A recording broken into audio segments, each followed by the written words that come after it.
Have you ever wondered what it takes to achieve true greatness in life?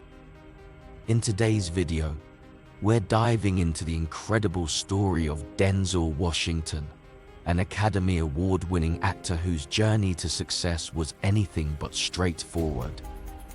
From a 1.7 GPA in college to becoming a global icon, Denzel attributes it all to putting God first in everything he does.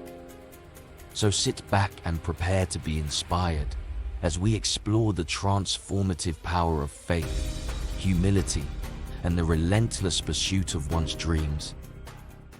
1.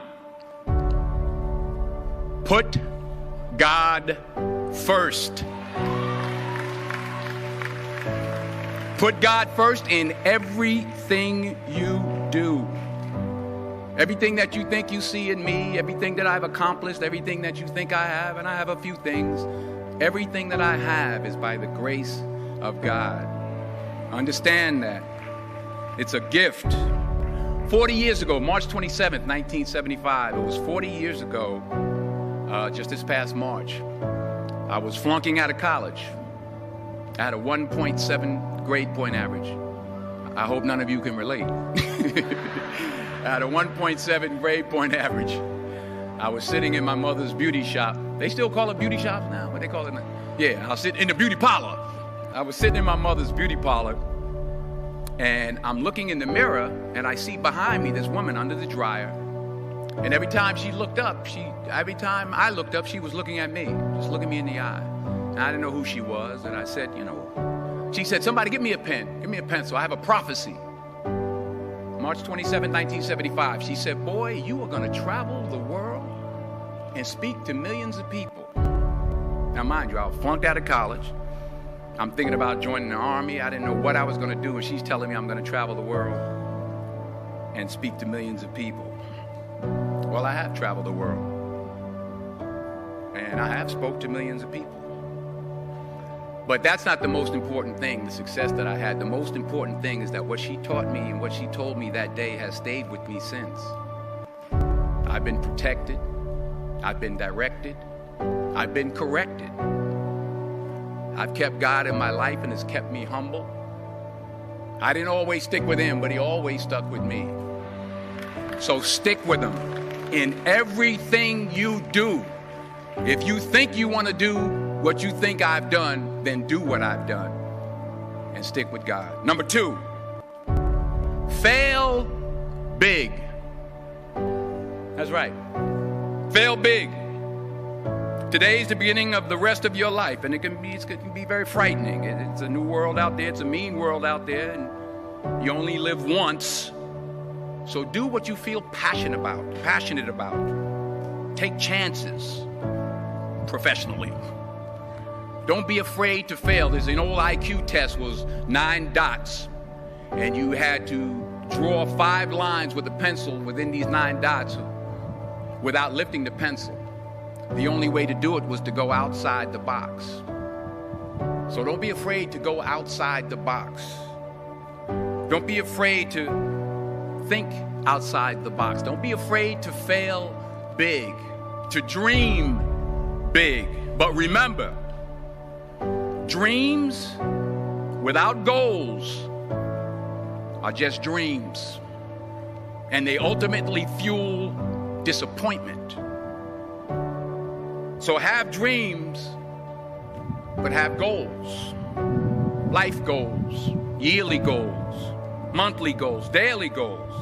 I try to give myself a goal every day. Sometimes it's just to not curse somebody out. Simple goals, but have goals. And understand that to achieve these goals, you must apply discipline and consistency. In order to achieve your goals, you must apply discipline, which you've already done, and consistency every day, not just on Tuesday and miss a few days. You have to work at it every day. You have to plan every day. You've heard the saying, we don't plan to fail, we fail to plan. Hard work works. Working really hard is what successful people do. And in this text, tweet, twerk world that you've grown up in, remember, just because you're doing a lot more doesn't mean you're getting a lot more done. Remember that. Just because you're doing a lot more doesn't mean you're getting a lot more done. Don't confuse movement with progress. My mother told me, she said, yeah, because you can run in place all the time and never get anywhere. So continue to strive, continue to have goals, continue to progress. Number 3, you'll never see a U-Haul behind a hearse. I'll say it again. You'll never see a U-Haul behind a hearse. I don't care how much money you make, you can't take it with you. And it's not how much you have. It's what you do with what you have. We all have different talents. Some of you will be doctors, some lawyers, some scientists, some educators, some nurses, some teachers. Yeah, okay. Some preachers. The most selfish thing you can do in this world is help someone else. Why is it selfish? Because the gratification, the goodness that comes to you, the good feeling that I get from helping others, nothing's better than that. Not jewelry, not big house I have, not the cars, but it's the joy. That's where the joy is, in helping others. That's where the success is.